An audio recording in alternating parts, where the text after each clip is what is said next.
Spectral photometry is an essential laboratory technology. It's important for water analysis in wastewater plants and surface waters. Further fields of application range from food and beverage industries to service, training, and research laboratories.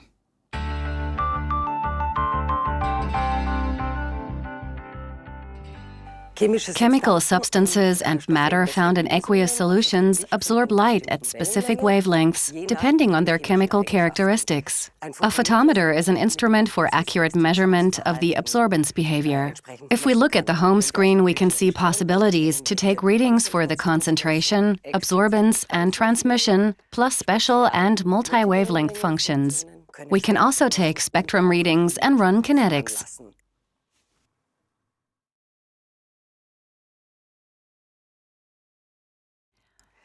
The basis for every photometric test is the absorbance and transmission reading.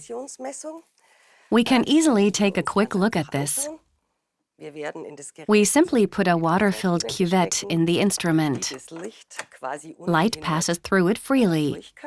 We observe that there is no absorbance and, switch to transmission, we see that there is 100% light penetration. This behavior changes in colored solution. Choosing a red solution, we take a reading at 525 nanometers.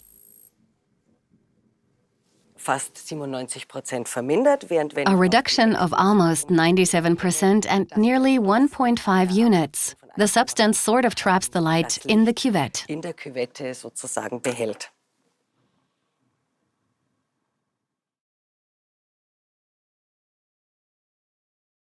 Absorbance and transmission readings can be used for qualitative analysis in production monitoring, for example. But how do we get from qualitative analysis to quantitative analysis? First, we need to run a spectrum. This means that we test the substance along the whole wavelength range and see a peak in this spectrum at 525 nanometers. Therefore, in order to determine the concentration of, in this case, nitrite, the ideal measuring wavelength is 525 nanometers. And now we draw a calibration curve like we used to in the past. Unknown sample concentrations can be determined by comparing the absorbance value of the sample with the calibration curve. This is a rather time-consuming procedure. Nowadays, a photometer is pre-programmed with calibration data and concentrations are calculated automatically.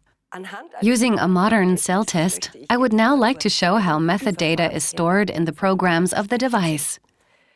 Once the reading is completed, the screen shows the result, the wavelength being used, and the appropriate test.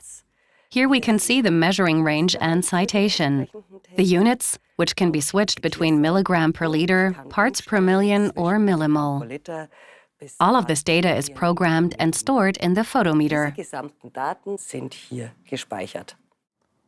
Modern photometers offer a multitude of functions for simple and comprehensive measurements as well as pre-programmed methods. Analytical quality assurance is only one of many examples.